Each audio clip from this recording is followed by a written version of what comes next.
something to see.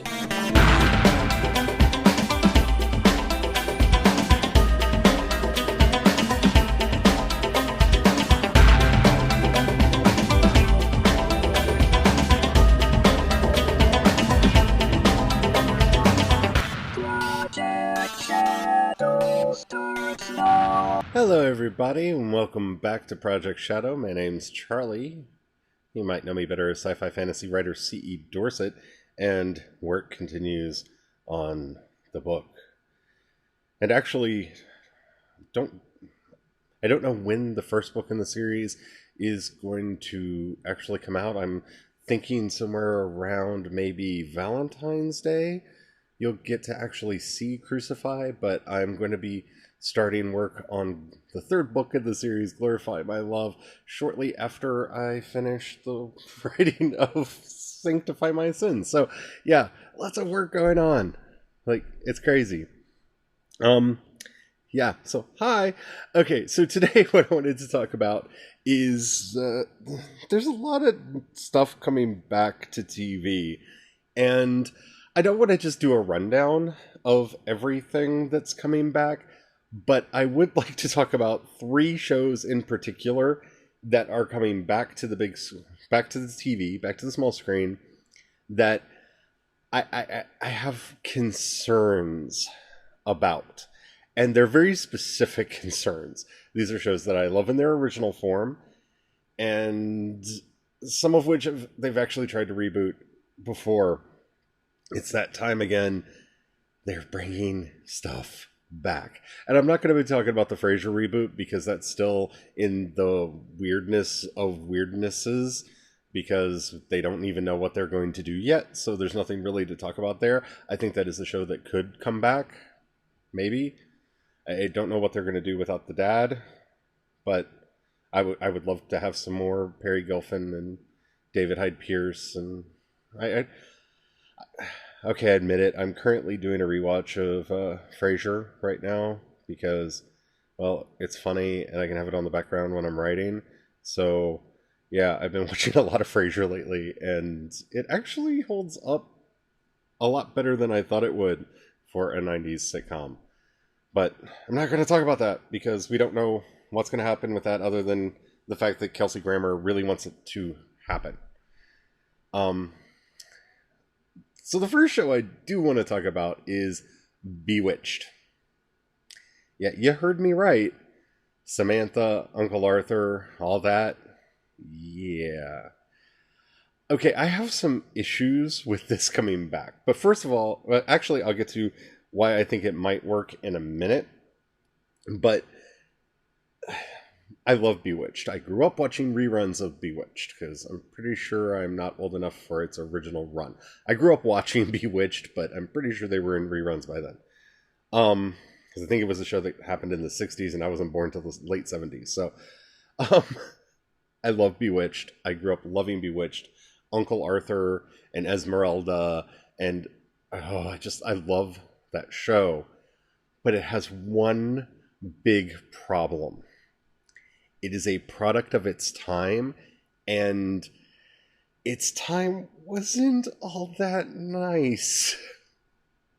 Okay, so if you're not familiar with Bewitched, the basic plot of the original show is Samantha is a witch, and she falls in love with a mortal man named Darren and gets married to him without telling him that she's a witch, and then he finds out she's a witch, and because he's the man of the house, he forbids her from doing magic because he's the man. And it's, while the blatant misogyny in that setup is very self-evident, the character of Darren, played by the double dicks, he was played by Dick York and Dick Sargent, and one was just traded out for the other with no explanation. Just bing, Darren's different, because it's 1960s and people don't care about continuity, I guess. Bing. Okay, so there we go. From that premise, the show has severe issues because I'm not even going to say that it was a cool idea to have a woman have to be subservient to her husband to the point where she denies that she has magic, even though she doesn't, and she still does magic. And some of the things that the nosy neighbor does is clearly stalkerish, and in our modern context, it brings up bad memories of things that have happened to people that have, resulted in severe bodily harm. So I'm not sure how this show can translate into a modern medium. They tried it. I don't know if you remember or not, but Nicole Kidman and Will Ferrell did a version of Bewitched. They did a movie, and I tried to like it. I really did. I was a fan of Nicole Kidman at the time. I was a fan of Will Ferrell at the time. I love Bewitched, and it's not terrible.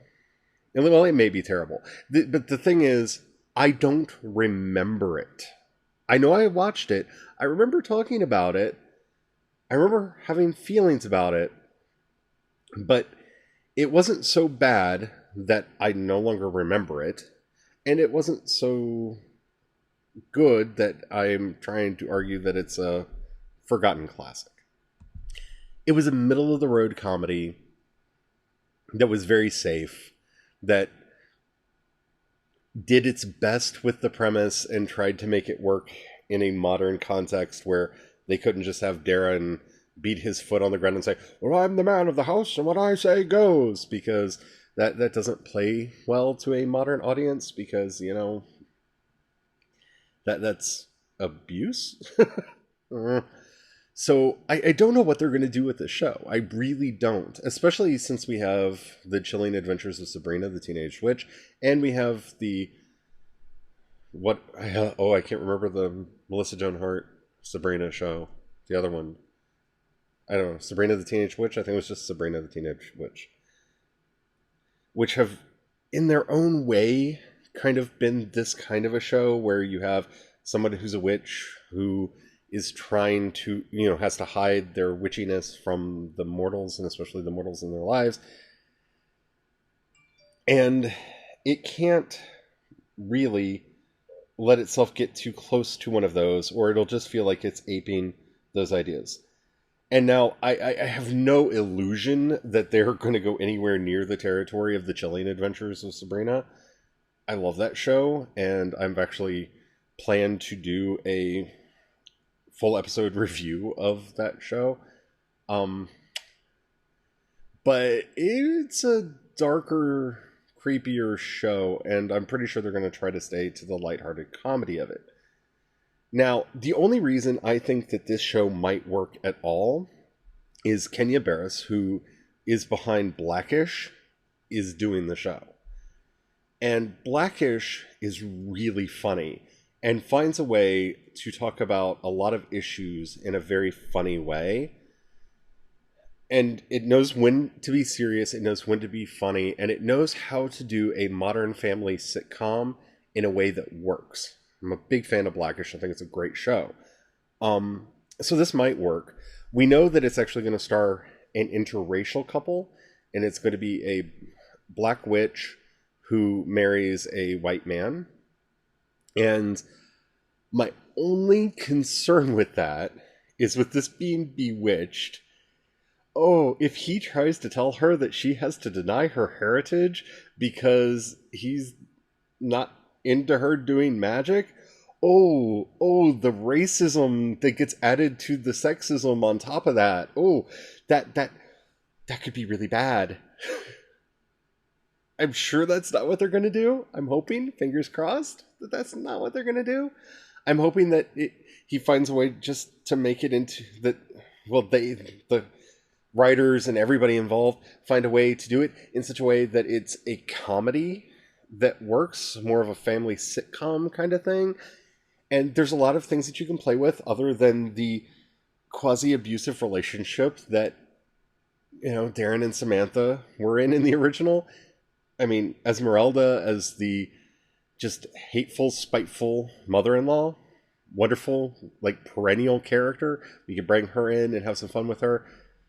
I want the queerest Uncle Arthur character that has ever queered up television. Like, I want them to cast RuPaul Charles to play Uncle Arthur on this show. Please, please, in the name of all that is holy, let that happen. Because if we're doing a modern retelling with a black Samantha, who would be a better Uncle Arthur than RuPaul? I mean, seriously, who? I'm trying to think, because I don't know of anybody who would do a better job. I want that. I want that so bad. And that may, again, cause problems, because, if I remember correctly, RuPaul was on the original Sabrina show. So, I don't know how contracts and stuff work, so that may not be possible, but I really want that to happen. If not, I can think of a couple other contestants. Like Latrice Royale from Drag Race. Latrice would make a wonderful Uncle Arthur. So just think about that maybe. Because the one thing that they have to keep is I want a queer Uncle Arthur. Because that, for me, was one of the few characters I had to hold on to when I was a little kid, and I felt different, and I didn't understand why I felt different, but I liked Uncle Arthur. That has to stay. Beyond that, we'll see what they do. Fingers crossed on this one. Given the people involved in the remake, maybe, hopefully, it will work. I hope. I'd love to know what you guys think about this. Please let me know. Hit me up on Twitter. Go to anchor.fm, download the app, and do a call-in. I would love to know what you all think about this.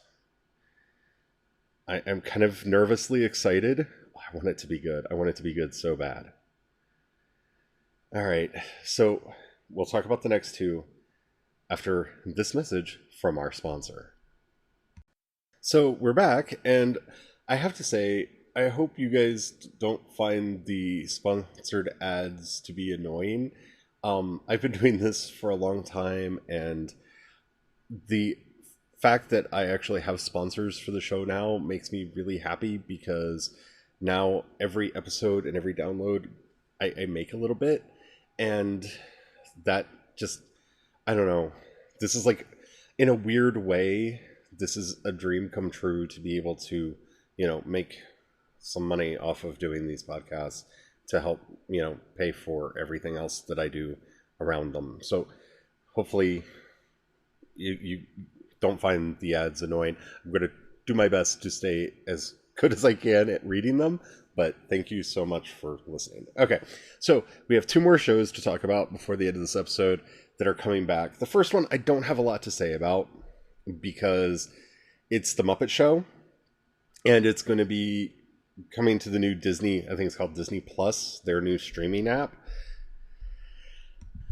I want to say that I can trust them to do this, but I actually really want them to just revive the old Muppet Show. I don't think it needs a lot of tweaking to work nowadays. Get some modern guests, some comedians, some musicians. Please don't make them all simply from the Disney family. Like, go out of the box. I'd like to see, Ariana Grande and some others, safer musicians in there. Like, I don't know. Thinking of some of the guests that they had on the original Muppet Show when I was a kid, I could see maybe a Charlie XCX or, an Anne Marie. I would love to see Anne Marie. Get Anne Marie. Like, I will forever love your new Muppet Show if you get Anne Marie on there, because I really like Anne Marie. Did I just come out of the closet? I feel like I just came out of the closet. Well, I don't care. I like Anne Marie. But yeah, I have faith that this could work, as long as they, have good writers. They remember that Fozzie needs to be funny, and, Kermit is the heart of, the Muppet Show. There's not... I hate to say this, because I feel like every time I say something like this, these large mega corporations find a way to prove me wrong, but I don't think there's a lot of ways that you can mess up the Muppet Show. If you're not familiar with it, the original Muppet Show, which I grew up with, was a variety show that kind of split its time between what was going on the stage and what was going on backstage. And so they'd have like a little story, a little funny story about what was going on backstage. They would have a couple guest stars, be it from a TV show or a movie or a performer. And it was just funny. It was funny, lighthearted humor. I don't see any way that couldn't work now, as long as they keep it funny, lighthearted humor, and, you know, just go back to the spirit of what the Muppets are. Like, I didn't see Muppets Most Wanted, so I can't speak to that. But the first Muppet reboot movie that they made a couple years back, that was really good. It made me cry. Like, give me all the feels. And they had to get the band back together, so they can do the Muppets right. So please, fingers crossed, do the Muppets right. Do the Muppets right. Please, Disney, do the Muppets right. But the third show, which I'm very concerned about, is the Munsters. I love the Munsters. You have no idea how much I love the Munsters. The Munsters and the Addams Family premiered literally within a week of each other, though the Addams Family actually came first, but the Munsters was bigger than the Addams Family, which is weird because we've gotten a lot more Addams Family stuff over the years and a lot more good Addams Family stuff over the years than we have Munsters.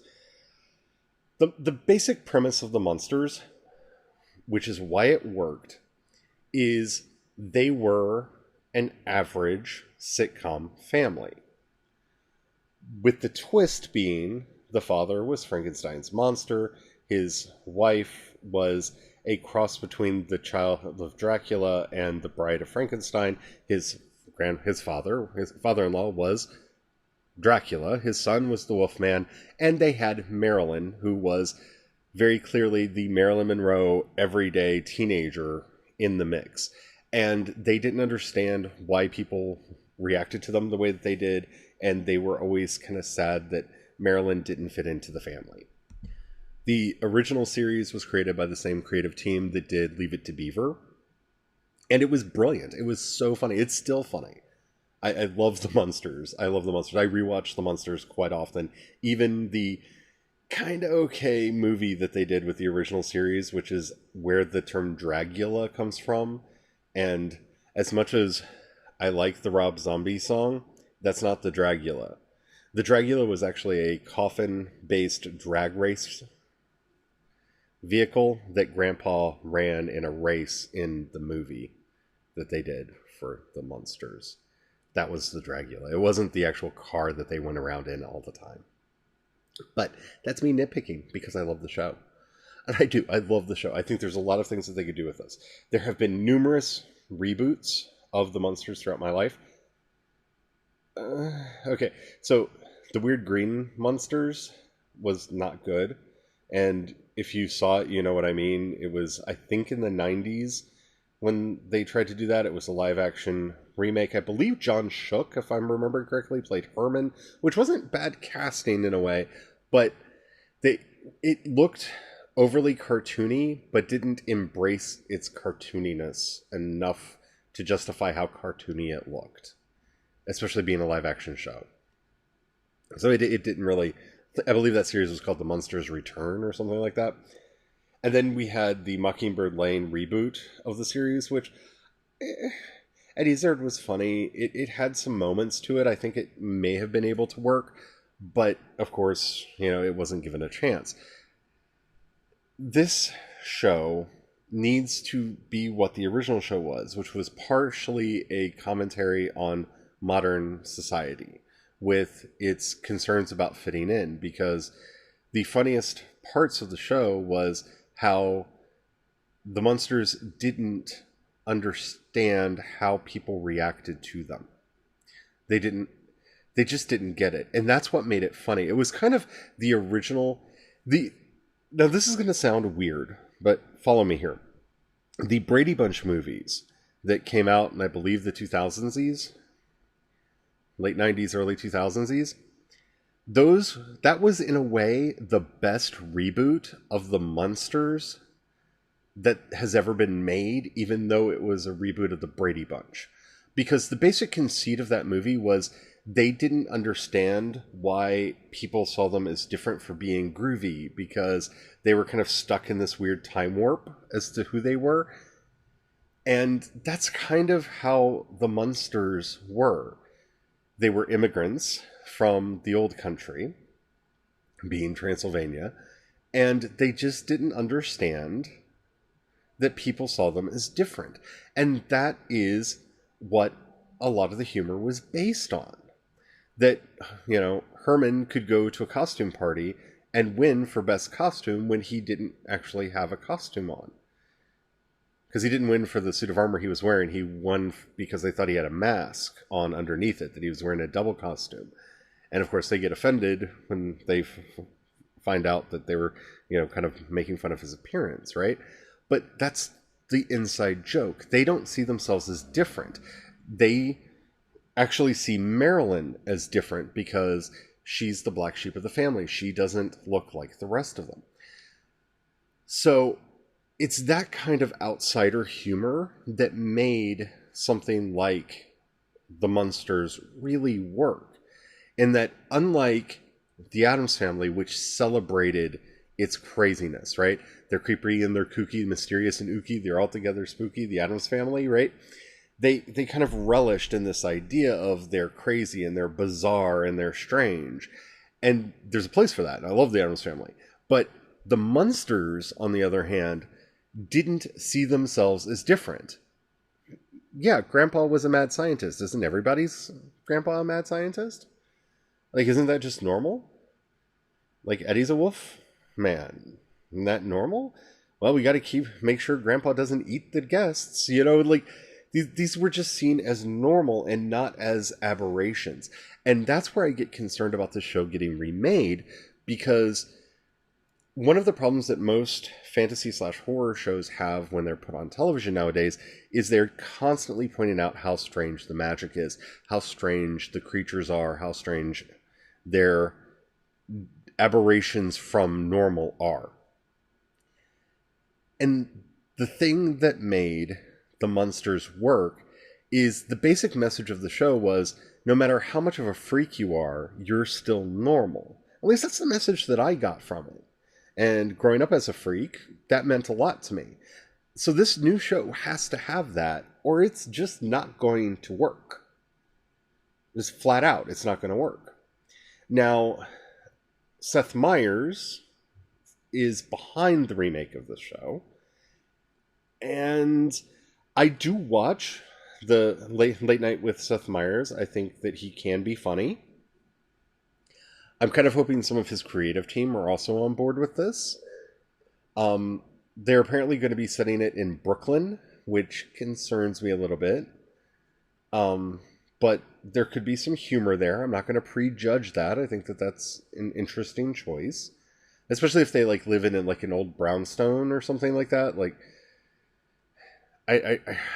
there needs to... It needs to keep its heart. If you're going to do the Munsters and not just a different show with the Munsters name on it, it needs to keep that message that it doesn't matter if you're a freak, you're okay, you're still a good person, and it needs to keep that spirit of innocence that the original show had, where the characters didn't know how strange they were in the world. So as long as it does those two things, I think the show will work just fine. But we'll have to see. Now, if I find out that Amber Rudd is working on this, I'm down 100%. I think she's hilarious. And I will support it just wholeheartedly, because I think she's really funny, and I think she will be able to bring a lot of the humor that I think the show should have to the show. But, I mean, we'll have to wait and see. But, yeah, those are 3 shows that are coming back. And I have my concerns. Do you? If you do, hit me up on Twitter. I'm CE Dorso on Twitter. You can hit me up at Project Shadow on Facebook. You can find the links to all my social media on projectshadow.com. Yeah. If you have a couple dollars in your pocket and you want to help me out, depending on the app that you're listening to me on, there will be either a support button, or in the show notes there will be a link that says support on Anchor. You can click that, You can give a $1, $5, or $10 a month. That really helps me make these shows and keep everything flowing. If you want to support everything that I do, you can go to patreon.com/CEDorset and support me over there. That supports everything, including the writing. Like I said, I have a big book series that's coming out next year, the Mask of the Gods series. There's 3 books in the series. The first one's written, the second one will be written by Friday, and the third one will, start writing shortly thereafter. There will be audiobooks for them. Everything, if you want more information about that, you can find out more at ashdancer.com. Thank you so much for listening. If you can, share this episode or this podcast in general to people. It really does help me grow by word of mouth. If you have something that you would like to contribute, if you go to anchor.fm, download the app, you go to my page, you will see a call-in button. If you click on that, or I think it actually says voice message now. If you click that button, you'll be able to send me a 1-minute voice message. Keep it clean, and you can ask a question, you can leave a comment, you can just let me know about something you want me to talk about on the show, and if it's good, I'll use it on the show. Thank you so much for everything that you do for me. Until next time, don't forget, have the fun. Bye.